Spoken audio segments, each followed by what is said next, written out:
What do you think of Anne Rice's new novel about Jesus? I haven't read it. I think I'm unlikely to read it.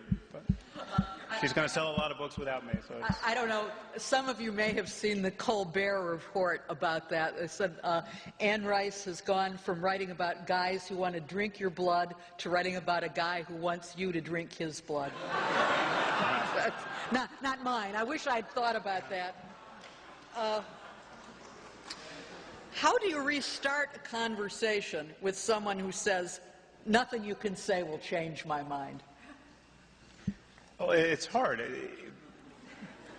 You know, I've been on AM radio enough to know that there are people who you can't talk to. I mean, it's really, there are people, there are doctrines that are hermetically sealed, where the person like me who's going to challenge the belief has been demonized in advance as a temptation. I mean, the moment you start to sound reasonable enough so as to shake someone's faith, you are suspected of being the Antichrist. I mean, they are prepared for a sufficiently alluring counterpoint to their dogma.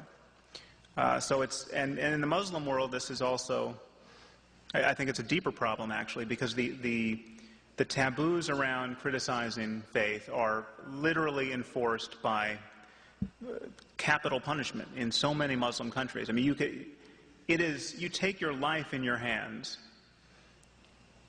making the noises I'm making in any Muslim community on this planet, and it's not just in the Middle East. And we're talking in a suburb of New York. It is not. This kind of conversation is not being had in the Muslim world, and it's we have to find some way to inspire it. But it's how we do that is a genuine problem. Science, specifically quantum mechanics, has shown mathematically that we live in one of an infinite number of possible universes. Why is this acceptable while a belief in God is described by you as superstition?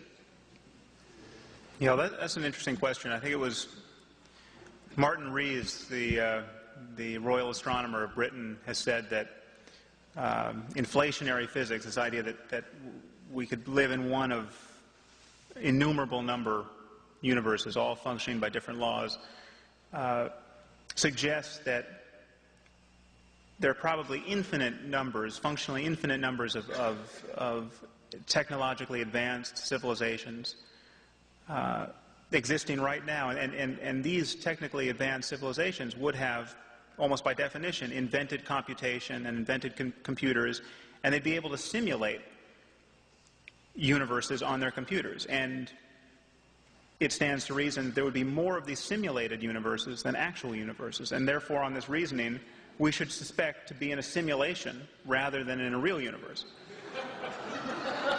Now, I guess the only thing I want to say about that, not being a physicist, is that physics appears to have achieved such a state of rarefication that it's almost impossible to know when a physicist is joking.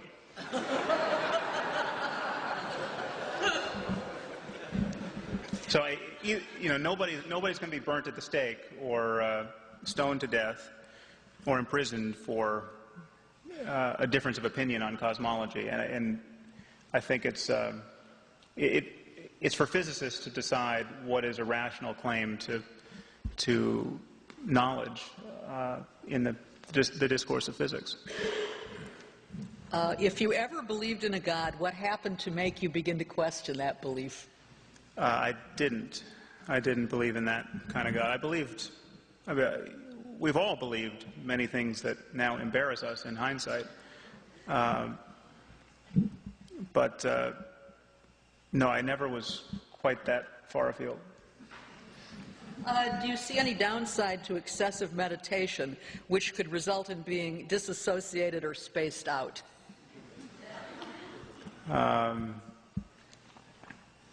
Yeah, I can exemplify that, being disassociated and spaced out right now. Yeah, it's like anything else. we are imperfect people devoting ourselves to various pursuits, and every Buddhist community, every meditative discipline has its casualties and can select for people who are not all that good at gratifying their desires in the world. So you have a lot of, the people who go into a cave for a year, not all of them are the next Buddha. Some of them are very likely quite neurotic and not happy in their lives. So it's you just have to be, you have to separate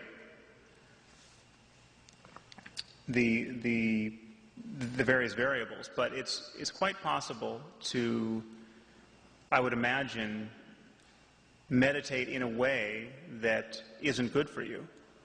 Good for you based on who you happen to be, or good for you because you're either doing it wrong or the practice is not suited to you, in the way that it's possible to exercise in a way that's not good for you. There's nothing wrong with jogging, except if you have bad knees, except if you have a bad back, except.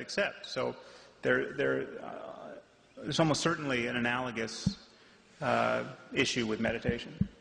Do you think that fundamentalist Christians in the United States would really have any objection to fundamentalist Islamic theocracies if they didn't support terrorism? Oh yeah, they would have an objection. It's just it wouldn't be so troublesome. It's the wrong religion. From the point of view of Christianity, all those people are going to hell, and the Muslims have returned the favor. All the Christians are going to hell. So. This is pretty broad, but I'll read it out. Do you think that modern secularism is an evolutionary transition to another state of consciousness, or is it the end of evolution?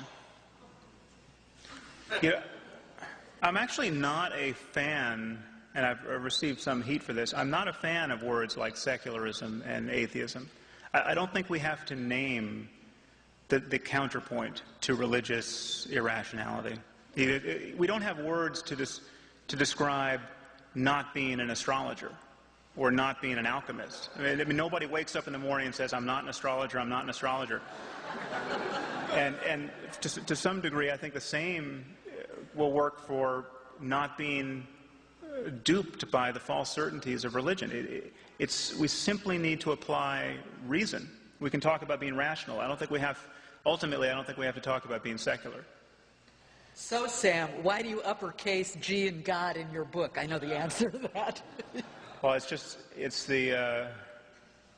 I guess I could plead that the copy editor did it, but it's the God most people believe in. I mean, most of the readers are not believing in one God amid many other gods they think exist. There's the one God, the biblical God, which is the Quranic God.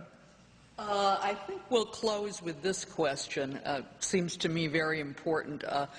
What practical steps can we take as individuals in our individual lives to bring about the conversational intolerance you advocate? Well, it's interesting because I'm not actually recommending that we just oppose every claim to religious conviction wherever we find it. I'm not recommending that, in a closed elevator, you hear someone talk about Jesus and you unleash on them. It's really